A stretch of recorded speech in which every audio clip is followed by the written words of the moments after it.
Shem HaMephorash, often anglicized as Shemhamforash, refers to a name of God in Hebrew mysticism, specifically Kabbalah. Originally, it denoted the Tetragrammaton, the four-letter name YHVH. But in later Kabbalistic interpretations, it came to signify more complex divine names, including a 72-fold name. The term is also associated with magical texts and grimoires, such as Semiphoras and Shemhamforas, which contain invocations and lore connected. This is Shemhamforos. In the esoteric tradition, a Kabbalah is a set of teachings meant to explain the relationship between the finite and the infinite, the created and the creator. It's a body of knowledge concerned with the hidden aspects of reality. At its core are the 10 Sephirot, which emanate from and return to Ein Sof, the infinite, boundless God. These emanations are the building blocks of creation and correspond to various attributes and qualities of the divine.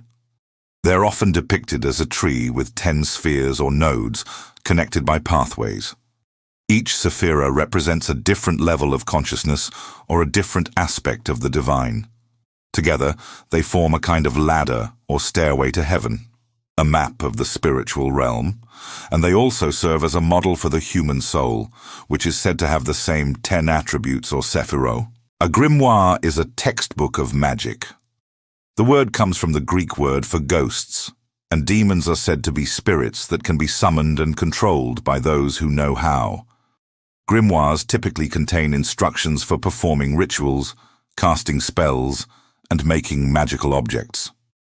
They often include lists of demons and their names, as well as instructions for summoning them. Some famous grimoires include the Key of Solomon, the Lesser Key of Solomon, and the Grand Grimoire. A semiphoras is a magical object that is used to contain and control elemental beings known as elementals. A semiphoras is typically a crystal or other object that has been charged with magical energy, and it can be used to attract, repel, or control elementals. For example, a semiphoras could be used to attract a specific elemental being to a particular location, or it could be used to keep elementals away from a person or place. The divine name is a term used in Abrahamic religions to refer to the name of God. The divine name is believed to be a powerful, even sacred name that can be used to invoke God's presence or power. In Judaism, the divine name is traditionally said to be YHWH, the four-lettered name that is also known as the Tetragrammaton. The 72-fold name is a term used in Hebrew mysticism to refer to a specific magical formula. This formula is said to be a powerful tool that can be used to influence the spiritual realm and bring about change in the material world. The 72-fold name is derived from the 72 names of God, which are said to be hidden in the Torah. Magical text, also known as a spell book, is a collection of written characters, symbols, and words that are used to invoke the powers of the universe to bring about a desired outcome. It typically includes incantations, rituals, and other instructions for performing acts of magic. An invocation is a ritual or prayer that is used to call upon a deity or other spiritual being for assistance or protection. It is a common feature of many religious and magical traditions, and is often used to invoke the presence of a deity before a ritual or ceremony. Mysticism is a term used to describe a deep, intuitive, and often personal understanding of the divine or the transcendent. Mystics are individuals who claim to have had experiences or revelations that have led them to a deeper understanding of the nature of reality and the divine. Tetragrammaton is a term used to refer to the four-lettered name of God in Judaism. The Tetragrammaton is believed to be the most sacred name of God and is not to be spoken aloud. A book of mysteries is a term used to refer to a secret or sacred book that contains hidden knowledge or teachings. These books are often used in esoteric or mystical traditions and are said to contain knowledge that is not available to the general public. The symbol of blessing is a term used in Hebrew mysticism to refer to a specific magical symbol. This symbol is said to have the power to bring about blessings and good fortune, and is often used in amulets and other magical objects. Money is a medium of exchange that is used to acquire goods and services.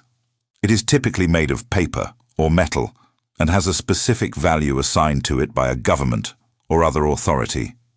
Financial oncoming is a term that refers to the flow of money towards a person or entity. It is often used in the context of business and finance and is a positive term that suggests prosperity and abundance. If you want to learn more about these terms and concepts, I highly recommend checking out the courses available at our website. Our courses are taught by experienced and knowledgeable instructors who are passionate about sharing their knowledge with others. You can learn at your own pace and on your own schedule, and you'll have lifetime access to the course materials. So sign up today and start learning. Hey everyone, I'm here to talk about Shemhamforash, so if you want to learn more about this topic, you've come to the right place. Now before we get into the nitty-gritty, I just want to say that there are different theories and ideas out there about what exactly the Shem HaMephorash is. So I'm going to share with you the one that I find most interesting, and also the one that I think is most likely to be accurate. Okay, so let's dive in. The Shem HaMephorash is a term that appears in Jewish mysticism, specifically Kabbalah. It's derived from the Hebrew word Shem, meaning name, and Mephorash, meaning explained or revealed. So put together, it means explained name or revealed name. In its most basic sense, the Shem HaMephorash referred to the Tetragrammaton, the four-letter name of God in Hebrew, YHVH.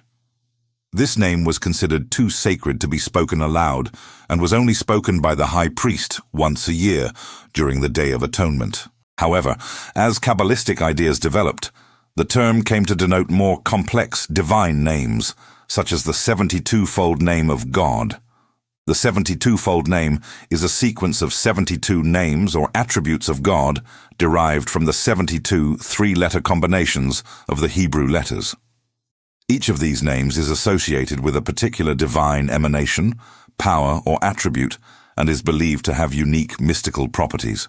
The Shem HaMephorash is also associated with magical texts such as the Semiphoras and the Schemhamforas, which contain invocations and lore connected to the 72 names.